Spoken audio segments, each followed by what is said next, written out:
Okay, guten Abend. Im Namen der Freunde der Secession heiße ich Sie zum heutigen Ausstellungsgespräch zwischen Mykola Ridnyi und dem Kurator David Riff. Herzlich willkommen. I'm switching to English since the conversation will be in English, although I think everybody speaks everything. I don't know. Mykola, do you speak German? Better English. I'm trying, but English is better. Is better, so we will stick to English. Since all our exhibitions will open at 7 p.m. and you're all cordially invited to join us for the openings, I'm going to keep it short here with my intro. There will be no Q&A. However, Mykola and David will both be present tonight and are happy to engage in conversation with any of you in the course of the evening, correct? Okay. Our acquaintance with David Riff dates back to the visit of the Friends of the Secession in Moscow in the year 2008. It makes us look very old here. Since 2018, among other things, he's co-curator at the Steirische Herbst in Graz, and we are indeed very grateful to you, David, that you have made time for this conversation since the Steirische Herbst is opening next week. So it's quite incredible. I know you're under great time pressure, and we are very, very honored that you're here. Mykola Ridnyi is born in Kharkiv, yes? Kharkiv, yeah. Kharkiv, I'm trying to put the H there, in Ukraine.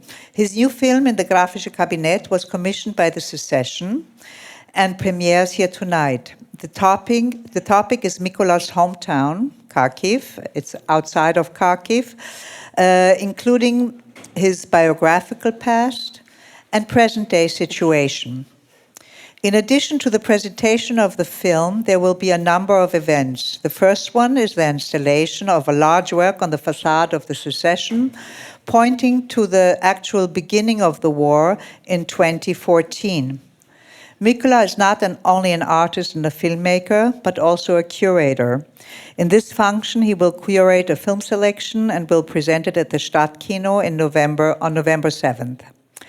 Presently, Mykola Ridnyi is living in Berlin and has just been invited, and I'm not sure it's official, but I love to tell secrets, to join the UDK as Hito Steyer's successor for the class of experimental film and video. Congratulations. Thank you very much to the both of you. I look forward to your conversation tonight. Thank you. Thank you. Thank you, Sylvia. Thank you for such a generous introduction, and thank you for Mykola for inviting me. It's a really huge honor to be here and to have a chance to continue our conversation in public. And it's an ongoing conversation somehow that we've been having, but I'm really happy to be here. And I just wanted to start by saying that we're, I guess, here mostly to talk about your newest film, and maybe to put it into the context of a general situation, but also in the context of your practice. And I maybe want to just start with the simplest of questions of how your film was made. So your film is a film about Kharkov, about the city you grew up in, the neighborhood you grew up in. But you weren't, as I understood, you haven't been in Ukraine since when? Since, maybe you say. Okay. So since yeah. But you were there during the full-fledged invasion, when the full-fledged invasion started, but then you also left and you continued making this work. So maybe you tell a bit about the process. Yeah, that's true. I mean, I'm not in Ukraine since September last year. But also last year, shortly before I left, I had the chance to... I was living in Kiev last 5 years, but I had the chance to visit Kharkiv and go to see my old neighborhood, which is filmed, the main location which is filmed in the new work.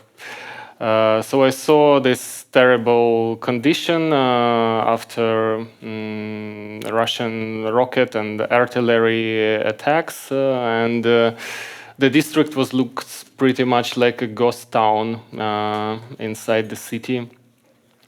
But after I left, circumstances became complicated in a sense that initially I was planning to go back to make this film, but then it became not really possible for a number of reasons.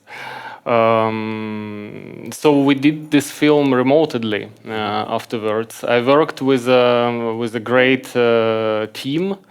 It's a small video production and filmmakers from Kryvyi Rih, another. While Kharkiv is a post-industrial town, Kryvyi Rih is a very industrial city in Ukraine. Yeah, and through online navigation, we did it remotely. The film was shot in 3 days. And then we continue to edit it already in Berlin, also with people from Ukraine. So actually there was 4 people from my hometown, Kharkiv, who live now in different places. Some of them live in Berlin, whom I was working with. Can you tell a little bit about the neighborhood itself and where it's located and why exactly it became a ghost town now over the last year? Sure. So Saltivka is one of the largest neighborhoods in Ukraine. The whole district, I think, had like 150,000 inhabitants, and particularly the part where I lived, it's called Northern Saltivka, was about like 70,000 people. And after Russian invasion, now maybe there are only a few thousand people left there because of the serious damage of the infrastructure. Yeah, it was built as one of the last architecture projects of residential districts in Soviet Union in late 80s. So 1991, the construction was finished, and I moved there with my parents from the countryside. Yeah, the reason why it was so heavily damaged because it's northern outskirts of the city, so the district became a fortress wall, if you like, and was heavily damaged. But meanwhile, you were observing this also from afar. So your parents no longer, as I understood, they no longer live there also. No. Okay. So when you seeing these images in the film, and you will all, of course, I don't think anyone here has seen the film yet. So it's a bit of a some maybe have, but it's a bit of a spoiler somehow to talk about so extensively about a work, but still will spoil a little. One thing that struck me in the film is actually, let's say, the absence of very obvious destruction. So the media images that we know are of burning buildings, of smashed infrastructure, of dead bodies also littering the streets. Presumably, I know that you also documented, this is maybe leading a bit somewhere else now suddenly. I also know that you documented actually in the aftermath of Bucha and in the suburbs of Kiev. And so that you're quite familiar also with this hardcore kind of destructed environment. But in your film now, it doesn't look like that. It looks like something else, actually. Maybe it has to do with color correction and aesthetic choices on the one hand, but I would maybe like to hear, the war is very present, of course, but it's not present in its usual form. Can you tell maybe a little bit about those choices that you were making with this footage that you were getting from remotely and how you were then treating it? Because there's a lot of post-production. What I find very interesting about the film is that it's actually, most of your directing is in the post-production and in the choices that you're making with sound, with color, with, well, superimpositions, but maybe we talk about those in a second question. Sure, I would say it's not only about this film, but also about a number of my previous works, because in one or another way they're dealing with the reality of war. I mean, Ukrainian people live in this reality since 2014, so that was 2022 when the war just enlarged to enormous scale. But I was always thinking, it was always very important question to me, how to deal with the violent content which appears a lot in the media in relation to wars and conflicts, in order to provoke discussion and conversation about it, but not to shock people with such images. So actually, you never see in my works, like, I don't know, direct images of the brutality of war. Because I think that when you repeat such images constantly, and this is what's happening in the media today, this is the strategy of the media, that leads to the loss of compassion. People just start to do not feel anything after that. Why? Because it's a strategy of the media, it's a strategy of the TV news to shock and to create sensations. In a way, it's a creation of a certain attraction from the pain and from the calamity of the others. So in this film, you will see something completely different, because it also doesn't have this focus on the present, like look what is going on and how bad it is, but it's also mixed a lot with my memories and juxtaposed with the stories from different time when everything was life was completely different in the same space. Where I used to grow up there. And the detail you asked about this faded colors, etc., that's related to my impression from the space, because when I was there, I understood that the space is not like it was, and it cannot be the same anymore. So it was literally fading or dissolving, if you like, and that was an impression which I wanted to transport into film. One thing that's very striking and that you all might notice when you see the film is that the neighborhood that we're talking about, already, because it was built so late, was also unfinished and therefore already had something of a, let's say, a ghost town or an abandoned movie set. I was really struck by this when I was watching the film, that the neighborhood itself has something set-like about it, because there are, you know, at one point you mentioned, for an example, the foundation of a school that wasn't built to the end. And it seems to me that this is an interesting aspect of post-socialist space in general, like especially those spaces that weren't finished, that they become something that isn't finished also becomes already immediately like set-like, and your imagination inhabits it in a very different way. That struck me about when I was watching the film. In your childhood, was there a sense that this is it might be a ghost town, or that there are lots of open and empty spaces also, right? I mean, you were talking about. Yeah, but the difference that all those spaces were filled with people, very different people, and the stories in the film are about that. Yeah.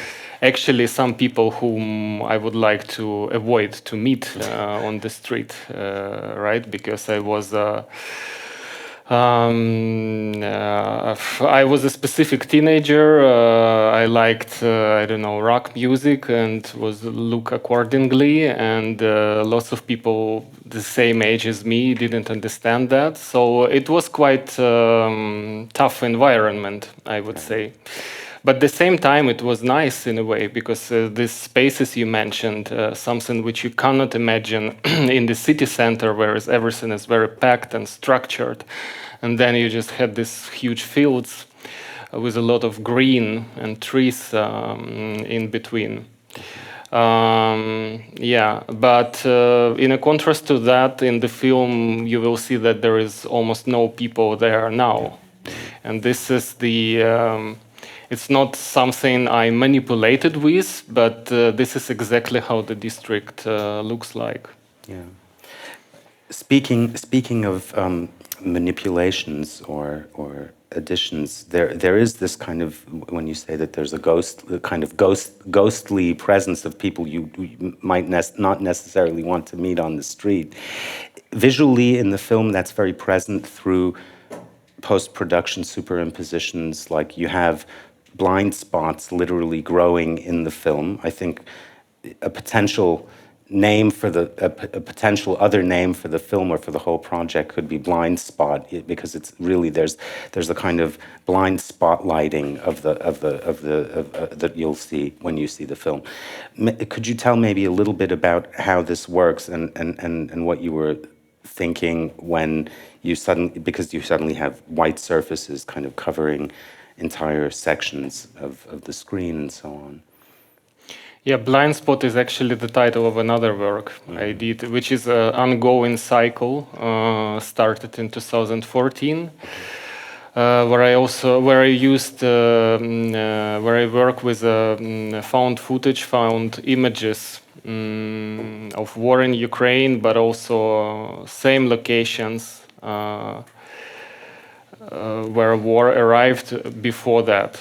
And they used certain filters related to the idea and to the effects of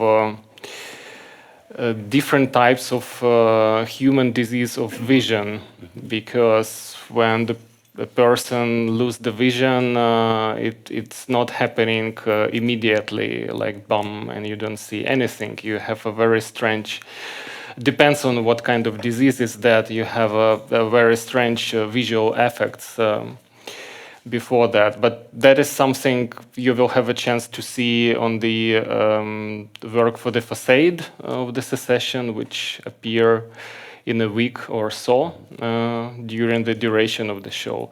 But somehow this idea was also changing, but also continue from work to work, and the influence of that you can also see in this film. Because it's not just a documented reality, it's not a documentary film, although it's based on documentary footage, but there is a lot of visual post effects related to what I said, that the places never be the same as they was, and there is always something covering or changing the place. Or the opposite, come into the picture as a certain flashback. This is one reason how to explain that. But there is also another reason. With the beginning, the reason is in difference of how this war was covered and shown in the media, but also in the social networks posted by people back in 2014 and in 2022. So in 2014, that was explosion of different types of images, which is also the case now, I mean, last year, but the attitude towards those images changed. Shortly after the invasion, the Ukrainian government started to ask people, but also news agencies, not to show the places where Russian rocket, which were hit by Russian rockets in order for the reason of the security, actually, in order not to show the enemy did they targeted well or not, because the weapons changed in this war, and Russia started to use more precise rockets, and it always can be used more than one time to the same target. So what people start to use, and various news agencies, is to add different filters to those footage, like blurring them or pixelizing them. And that is the effect which which quite influenced me, and which I also used in this film. Yeah, there's a very interesting text by media theorist Alexei Kuchansky, who writes about the introduction of these blurrings as not necessarily to protect, like, sensitive people from seeing dead bodies or something like this, but actually, yes, exactly, in order to prevent military strikes, but also as a kind of way of showing solidarity. I almost had a feeling when I was watching the film that this is like, trying to intervene in this whole structure of viewing the war at a distance and being distanced from it, and actually then putting something in the film and like also putting a mark in the material, almost to say like, yeah, this is a part of that battle. But what I also found interesting, on the other hand, is that you could superimpose those pixels of those solidarity pixels onto other post-socialist spaces. Not that I want to relativize at all the violence of the rocket attacks, but I found it interesting that the absence of like obvious signs of destruction actually make the film. They make it possible to communicate across, a larger post-socialist space that has qualities of, being abandoned, sun-bleached. The whole topic of shrinking industrial cities has been around for a long, long while. And, so you have cities in all over the post-socialist world that are sort of, half dead, weren't built to the end, and, are going in this direction. I find that very interesting because I think that, you could also, like, again, I'm not trying at all to relativize the war. On the contrary, I'm saying that you can superimpose the war onto any post-socialist space. And it actually becomes suddenly very, very plausible that, all of this keeps spreading and spreading and spreading.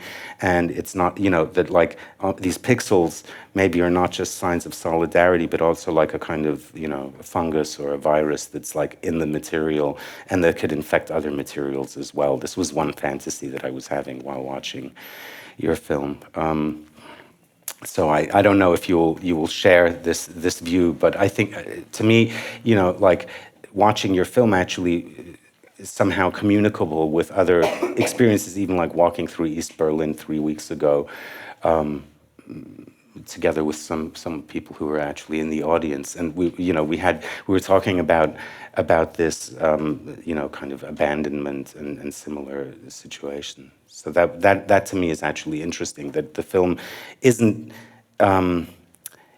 It's a way of mediating actually across this incredible distance that there is, and that looks very. I think also what's interesting is that the level of involvement, like watching the war at a distance is something very different depending on who you are that's watching it, of course. So, like you were saying, in 2014, I think pretty much everyone was watching the war as a spectacle and a kind of reality show. The footage, it was almost like people couldn't turn off their cameras or something. And, like some of these battles were just being filmed endlessly, so much, in fact, that you would get, tired of it, like of a reality show. Whereas now, it's a very different situation somehow. It's more dosed. It's become much more also almost rehearsed in a way, like that it wasn't like that in the beginning of the full-fledged invasion. I think there was a lot more spontaneous kind of image production going on. But then these things also, like with the pixels and stuff like that, happened that really also normed the image production, which created also, I think, new borders. So what I really like about your film is that it rather opens channels of communication from afar, and doesn't necessarily romanticize distance, but actually tries to bridge that distance. So that's something that I liked very much.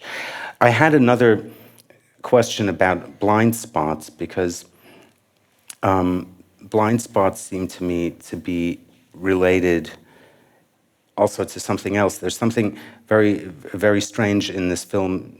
There's a psychological term, the extinction event. Like when you have a memory that you play over and over again, and at some point, like that's the last time you play it in your head very intensely, and then it just disappears forever. And at some point, I had the idea that these blind spots are marking, things that are really becoming extinct, that are disappearing forever. For an example, the form of the street market. There's a film, in the film you'll see, there's a street market that appears, Natalka. And this Natalka street market, it's really like everyone who ever lived in a post-socialist country knows this kind of thing, like from the late 80s onward. It's this kiosk kind of like random, built, and it slowly kind of covered in oblivion. I wonder if the war isn't also, among other things, the extinction event of that whole 90s culture that we sort of grew up in, and that this is just like disappearing forever, and now is the moment when you remember it the most vividly, even in this bleached environment. It's a good question. Yeah, I mean, to me, this war is definitely symbolize the end of what we call post-Soviet time and post-Soviet space. Now it's something completely different, because already in this term there is something common between different places and countries. All through, it's not Soviet Union anymore, but now it's different page. It's completely different story, because we're observing Russian purely imperialistic aggression, which marks to me the destruction of this very concept of post-Soviet. We don't know what it will lead to or how it will be transformed, but this is what is just clear at the moment, and what I can say about it. So this fading sequences is also possible relate to this. But what is also interesting in what you said about the images of destruction in this field, that it's it also sounds a bit strange to me, but maybe because I've seen more which is actually included in the film.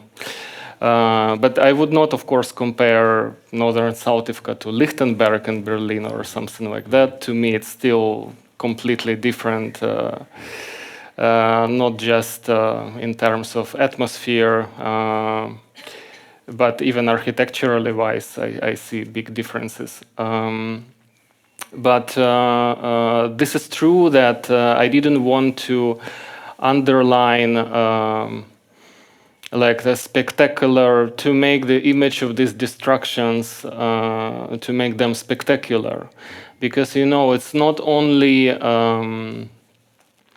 when you see different images in the media, it's not only the images of violence or people's gore and death, which suppose to make a sensation in the stories.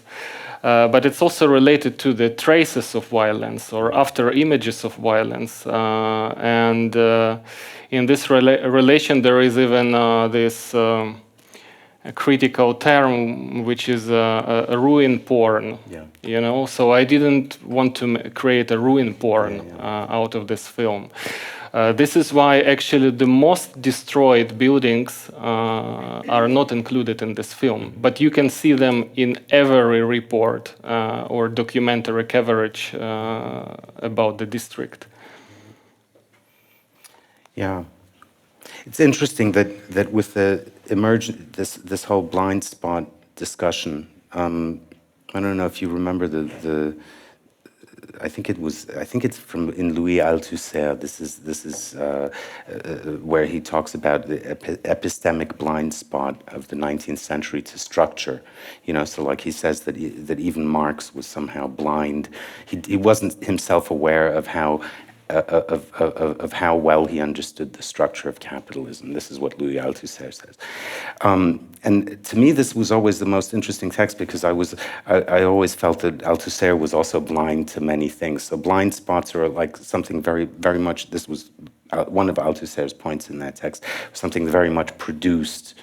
You know, like that it's not something that just arises, but it's something that's produced. So this whole war, in a way, could be discussed also in terms of blind spots.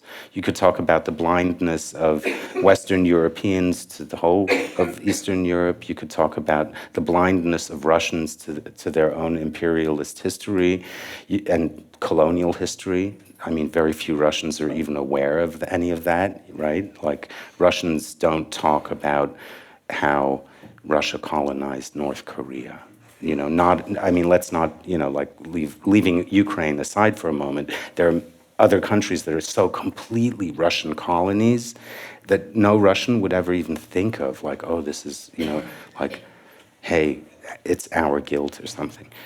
I'm sure there are tons of blind spots, you know, that are emerging right now to the whole Soviet period. Like, yeah, you're saying, I completely agree with you that the post-socialist period, the post-Soviet period is over, because, and this is the measure of it, that we have actually, even like who remembers it, it's hard to remember certain things. It's becoming increasingly difficult to inhabit certain tropes that we always inhabited somehow. And that's a very strange effect. So, you know, but this is also being produced. I'm convinced of this. So, like, all of these things are, you know, like Western European blindness to Eastern Europe is something that's very convenient, and very convenient also to uphold, to present Eastern Europe in a certain way, to make it look in a certain way. By the same token, you know, with Russian imperial blindness, this is the most convenient thing in the world. And it's also continuously reproduced on a day-to-day basis. I sort of wonder, what is the most dangerous blindness that you see that could be produced today? Like, what, you know, like, is this film also an argument against and not just for, you know, rendering those blind spots productive, turning them into markers of solidarity, perhaps?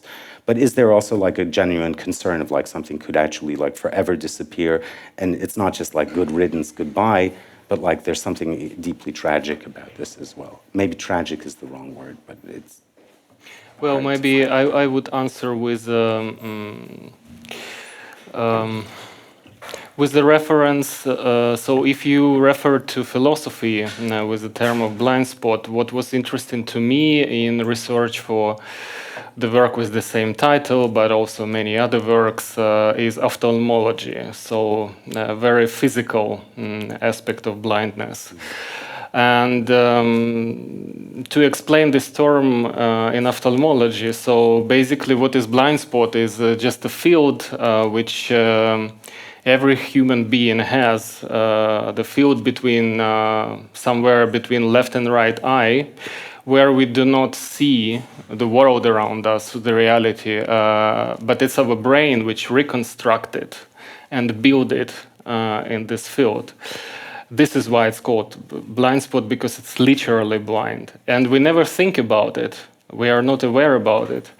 The moment when we can become aware is then we got into trouble. meaning that the person start to have a problem with the vision, and the blind spot become literally blind. So you start not seeing, you start to have damaging effects of vision in that field.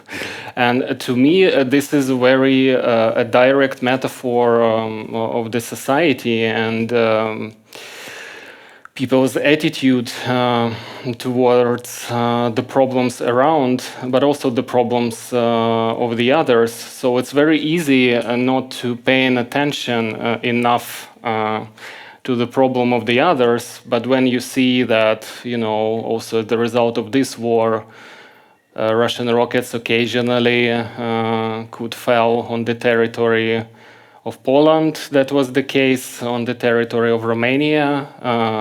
That was already a different level of the discussion and different level of how it touched other countries and its societies. Mm-hmm. The only problem that unfortunately it's always late. Yeah. Yeah.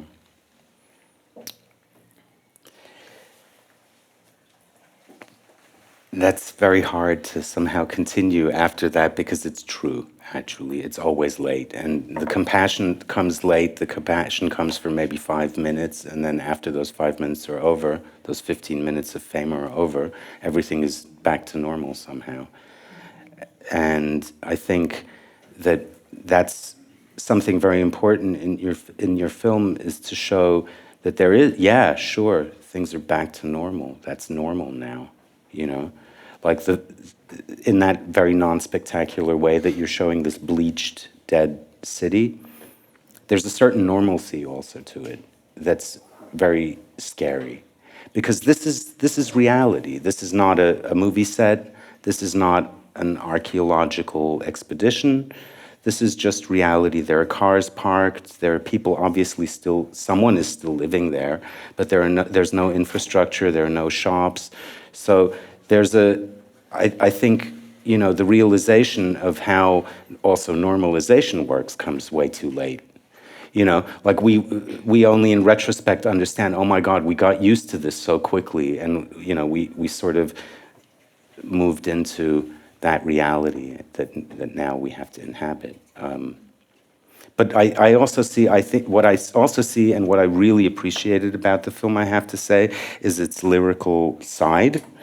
So that there's like, because all of this sounds extremely bleak, and you know, hearing this, I would probably say, oh my God, what a heavy film. But you'll be surprised when you see the film that there's a lightness to it. There's a kind of even a strange playfulness, I would even say, to it, in dealing with childhood memories, youthful memories, in telling stories that are, in a way, almost picaresque. You know, like that they're not big stories. They're small stories, and they're very lyrical. And there's a sense of, yeah, what I really liked in the film, I have to say, and you'll see this, is there's a sense of this incredible freedom that's emanating, I would say, yeah, from this interplay between you and the space and your memories of it. It's not the space itself that's somehow free, that's absurd, but it's an experience of a space so I really appreciated that. And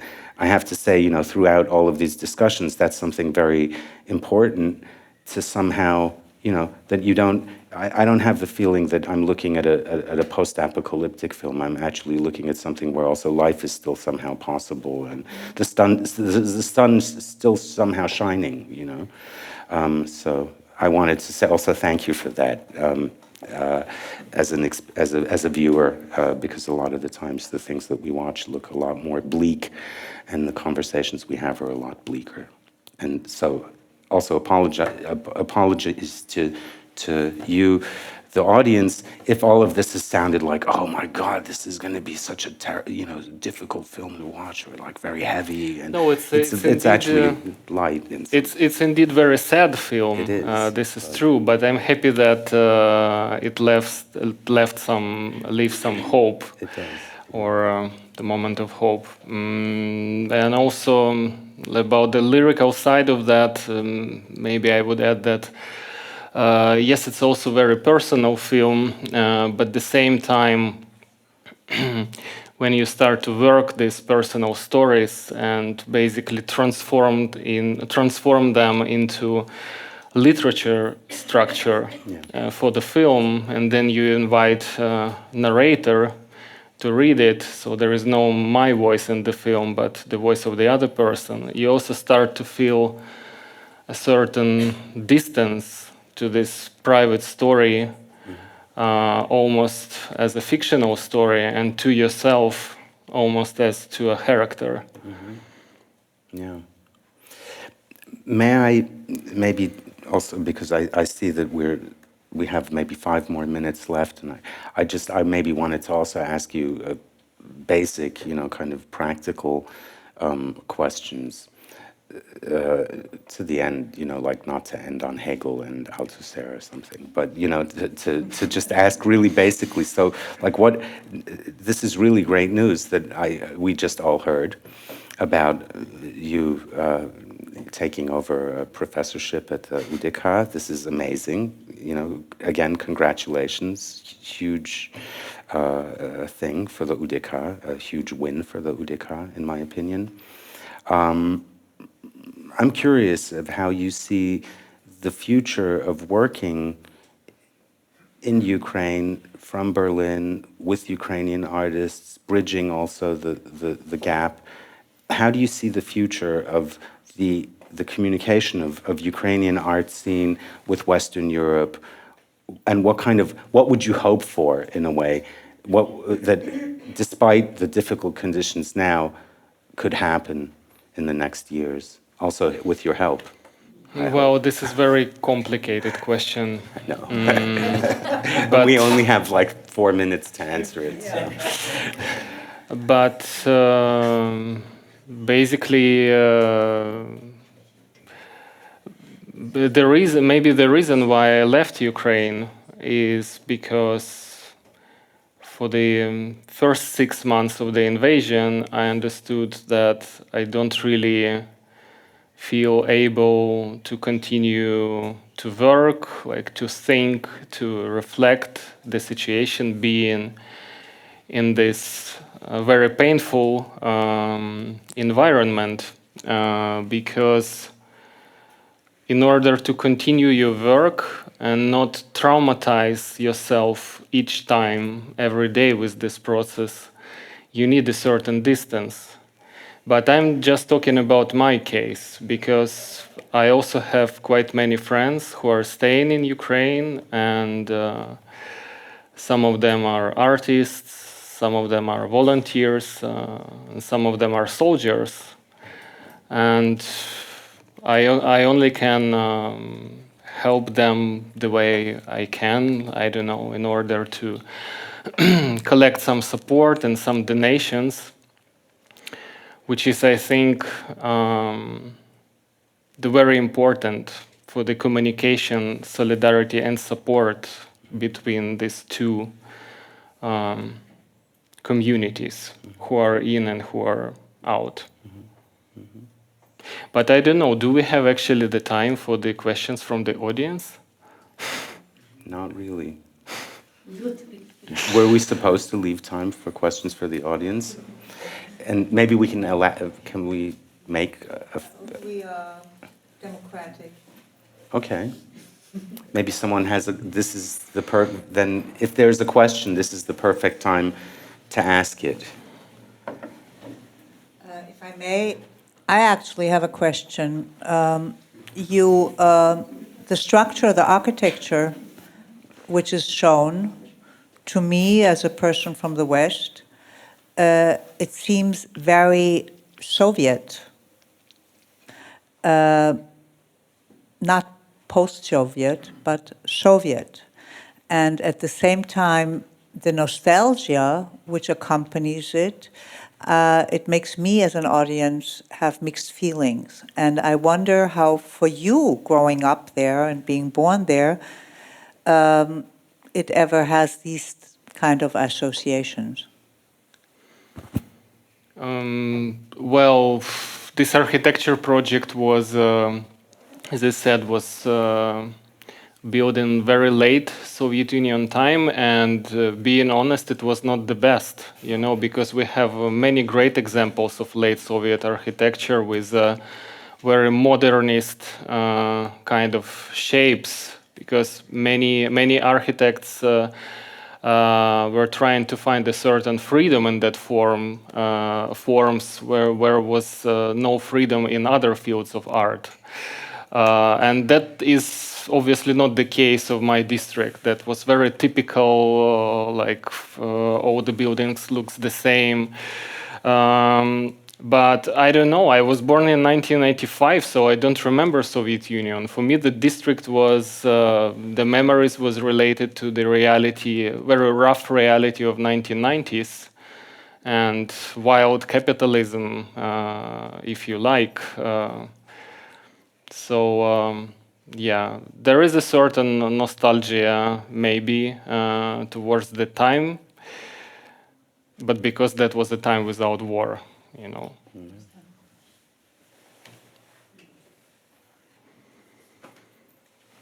So, I was privileged to see the film, and I recommend everyone to see it. It's really beautiful, and I thank you very much, and we look forward to the opening. Thank you. Thank you for it. Thank you, Mykola.